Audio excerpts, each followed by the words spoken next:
The Arab and China summit seeks to foster mutual interest and development.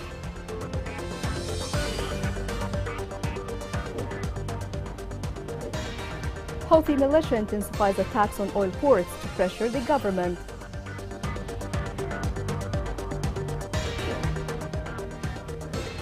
On International Human Rights Day, Houthis continue to commit violations against Yemenis.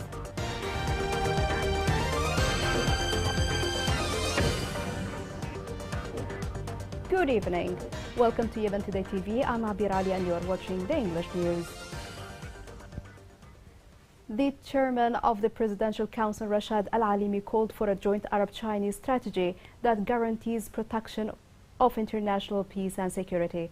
In his statement before the Arab-China summit, Al-Alimi stressed the need to push the Houthi militia to prevent Iranian interference in the internal affairs of countries. The president affirms that this summit, the first of its kind, will represent an opportunity to achieve progress, prosperity and development for the Arab world. Saudi Arabia hosted the first Arab world and China yesterday. According to some observers, this summit represents an important step for the Arab world to broaden their ties with the East after decades of turbulent relations with the West. This report has more. During the closing ceremony of the Arab-Chinese summit, Saudi Crown Prince Mohammed bin Salman reiterated the resolve of the Arabs to strive for their progress and prosperity. On Friday, the Crown Prince closed the Riyadh Arab-China Summit for Cooperation and Development at the King Abdulaziz International Conference Center in Riyadh, in the presence of Arab leaders, chiefs of delegation, and the President of China. He emphasized that the Arab nations and China's historical relationship is founded on mutual respect, friendship, and collaboration in various spheres. The summit stressed that the Arab world is watching China's steady growth and swift technical progress with bated breath, as it has risen to become one of the world's top economies. It also highlighted that in order for future generations to experience the desired prosperity, cooperation between Arab nations and the People's Republic of China in trade, investment, and financial sectors must continue. Saudi Arabia stated that it seeks to encourage international collaboration in order to solve the world's crises and to support global multilateral action within the framework of UN principles in order to establish a positive future for the people. As additional worldwide concerns such as food security and energy security emerge, it is critical to engage with serious efforts aimed at activating collective action. The summit emphasized that regional and worldwide growth necessitates stable and secure environmental, political, and social initiatives, and that the international community's efforts to solve regional and international concerns must be stepped up. Saudi Arabia also supports efforts to find a comprehensive political solution in Yemen to end the situation, and welcomes the People's Republic of China's support for Saudi initiatives in Yemen. Rashad Al-Alimi, the president of Yemen's Presidential Leadership Council, praised Saudi Arabia for hosting the summit, saying it presented a chance for growth, prosperity, and development by creating a single strategy for collaboration and unifying aspirations for long-term peace. Alimi emphasized that Yemen will keep working to bring about the comprehensive peace that the people desire. United Nations High Commissioner for Human Rights said that despite many crises in Yemen, solutions could still be found. On the International Human Rights Day, he stated that the conflict, which seems to have no end in Yemen, must be ended. He noted that the importance of renewing and expanding the truce to enable discussions on the path towards a more comprehensive settlement.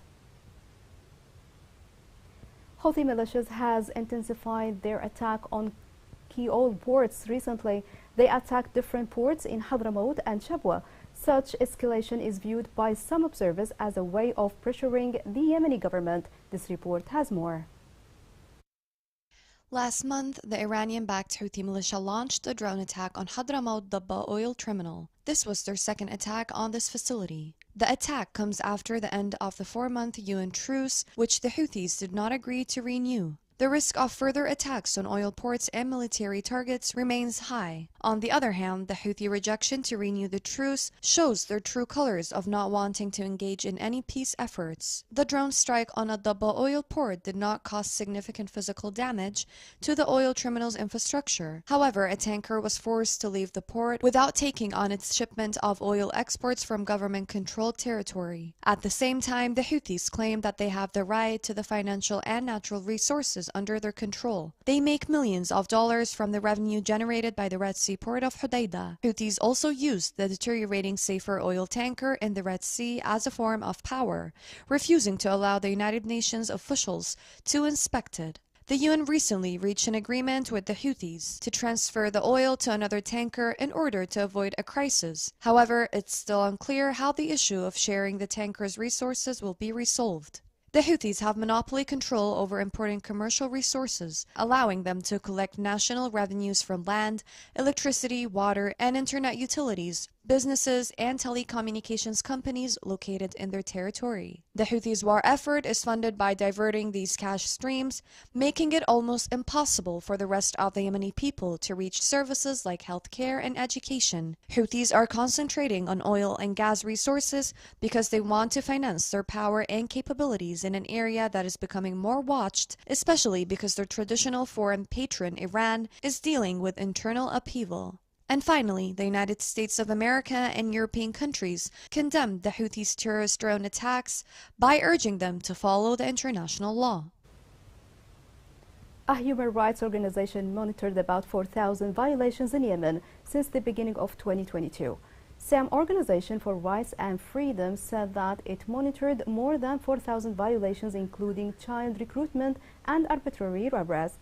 The organization stated that the Houthi militia topped the list of human rights violations this year with 2,580 violations. On the International Human Rights Day, Houthi militia continues to commit all kinds of violations against Yemenis. This report has more details. This year's slogan for Human Rights Day is dignity, freedom, and justice for all. Human Rights Day is marked annually on December 10th, the day the United Nations General Assembly established the Universal Declaration of Human Rights in 1948. The Universal Declaration of Human Rights is a landmark document that affirms the inherent rights that every human being is entitled to, regardless of race, color, religion, gender, language, political or other viewpoint, national or social origin, property, birth, or other position. Coinciding with the International Human Rights Day, the Justice and Equity Organization for Development and Human Rights held a human rights symposium entitled Delayed Death Under International Auspices. The Houthis' policy entails the burning of lands through planting landmines. These violations are documented both locally and internationally as war crimes, crimes of genocide, or crimes against humanity. It is essential to put pressure on the Houthi militia to hand over maps where they place the landmines in Taiz and other governorates. It is crucial too to provide immediate aid and assistance to areas affected by landmines and unexploded ordnances, and to add the culprits to the United Nations Security Council terrorist list. In the symposium, a number of jurists and activists presented a number of working papers that summarized the Houthi violations against civilians, reiterating the need to hand over mine maps to stop the free death distributed by the militia. The local and international community are aware that the Houthi militia are the only party guilty of using landmines in their military operations to murder Yemenis. At the end of the symposium, the families of the deceased and injured mine victims signed a document of objection to the UN support provided to the Houthi mine layers and presented it to the President and members of the Presidential Leadership Council, the Council of Ministers, and representatives, with the aim of demanding an investigation with the parties supporting the militia for planting mines and killing and wounding thousands of Yemenis. أنا جميلة قاسم مهيوب طلعت أريد غنم رجعت كده أريه أنا تبت الجراجير دعست بدا أول شيء بيد اليوم يسار الثاني ما اسمه بادئ رقدت لفوق كده ما انفجر بس لعس كده هذا بعدين حسيت زي اللهبة طلع بجسمي فعلا جسمي جلس كله عفاسق بعده امشي الدنيا دي كلها وأنا مرتاح. الآن مانيش مرتاح وأنا جالسة. أثر علي كثير. كيف ما أثرش علي؟ حسيت بكل حاجة أنني ناقص كل شيء. لما كنت تمشي يمشي بنت رافع راسك وانت تمشي إن مش تمشي ما تحس بأي حاجة. UNICEF announced the death of 15 Yemeni children and the infection of 1,400 others with measles in the 7 past months. The organization said that about 1,400 children in Yemen were suspected of being infected with measles in 7 governorates, including Aden. In its report, UNICEF indicated that it assisted the Ministry of Public Health and Population in Yemen in implementing a vaccination campaign for children in response to the outbreak. Youth Without Borders organization implemented a meeting to discuss the results of field studies on the issues and the needs of local communities in Taiz. The needs which have been reviewed are education, health, in addition to roads and transportation. The implementation of the roundtable aims to shed light on the results of the study and present them to those concerned in the local authority.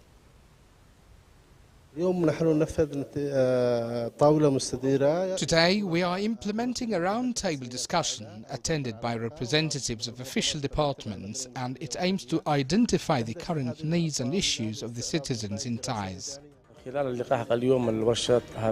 This initiative came after field visits to 17 directorates through a prepared team who worked on collecting data of the needs of every directorate in the government.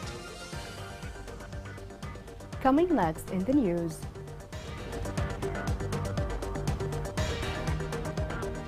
Mahdi Ali is a displaced person who struggles to make a living to support his family amid the conflict.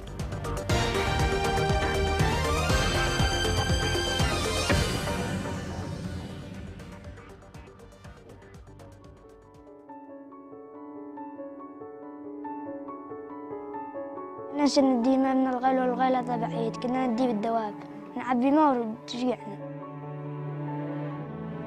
ننزل الساعة 5 رجعنا الساعة 9. ما يجي إلا ظهر لأن زحمة ما حد لي يخلي الجهل يغرق وإحنا تعبنا زيادة. وكنت أحس صدري يوجعني وعز قدرك ركبي يوجعيني. كنا ما نستخدم حتى نغسل أولادنا إلا يعني بأيام معدودة. كنت أغيب على المدرسة لأن كنت أروح الديمة. حتى وإن كان يجي الأمطار تروح هدر لأنه ما في معي خزانة. الوقت نشتري ب30,000 هي معها استهلاك ما يغلقش معها الشهر. بس راح تطلب الله ولا أي حاجة، عبلا كل شغلك الماء. Welcome back. In their constant quest to find a source of income, Yemeni women in Hais opened a bazaar of artifacts to provide families with chances to make a living. This report has more. In the context of the struggle for living stability, women are fighting real battles to prove themselves in various fields. Despite the war repercussions, women in Hais district succeeded in overcoming the challenges and converting them into opportunities. Today in this bazaar, dozens of girls and women from Hais stand to review personal and collective successive stories after fighting battles with life and training, each according to the profession and specialization. Various products reflect the level of perseverance of each of them, in addition to the quality of what they offer, which can be known through the abundance of demand in the bazaar. We held today a bazaar which is organized by Women in Hais Directorate in the context of supporting women and livelihoods. It was funded by the United Nations and it came amid the 16 World Days to resist violence against women. Women highlight themselves today through the products and handicrafts they have created, such as sewing, perfume composition, and some accessories. As for the Tihamian folk heritage, it had a remarkable appearance by displaying some of the traditional handicrafts that have a special character which is rooted in the culture of the region. All the products here were created by participants in For Human initiative.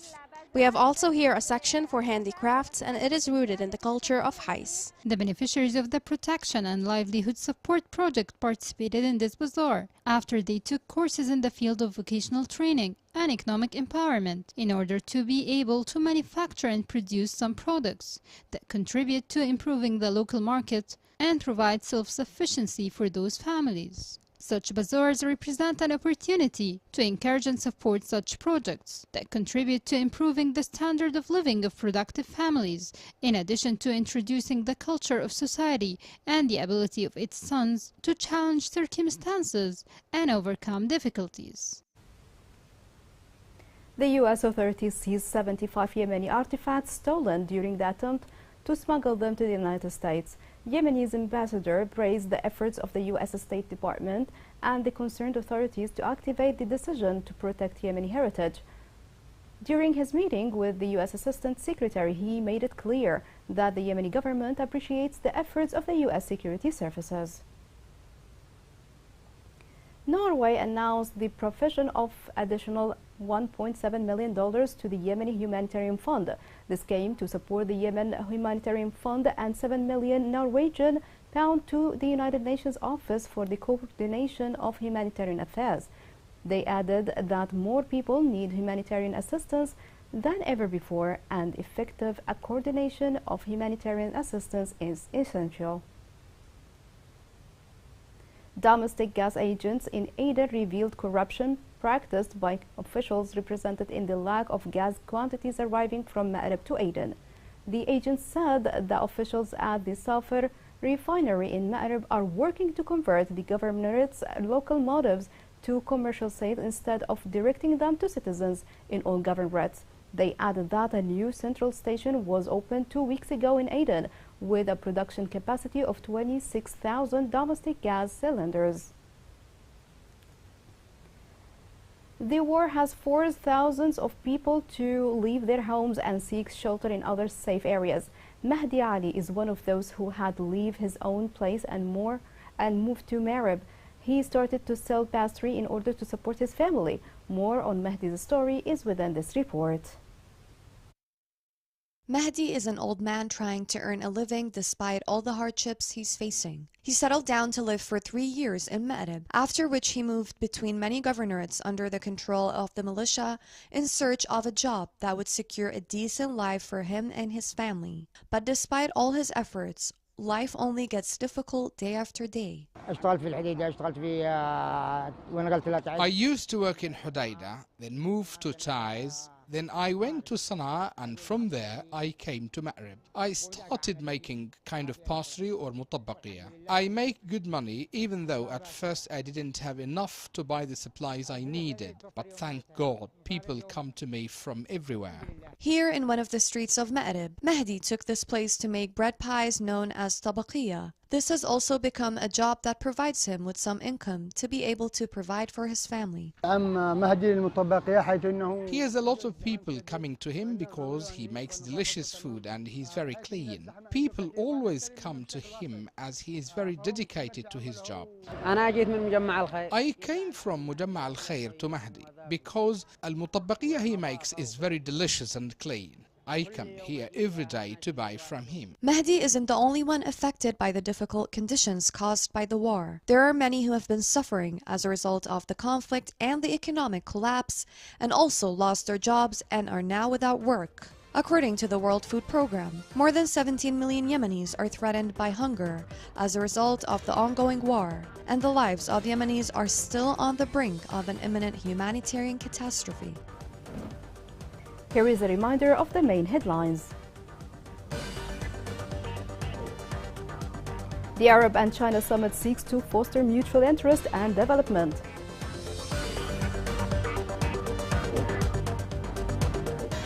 Houthi militia intensifies attacks on oil ports to pressure the government.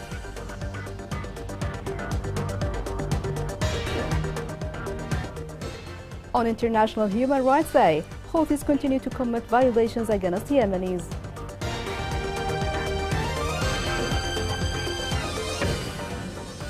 This is the end of the news. It was Abir Ali, and thank you for watching.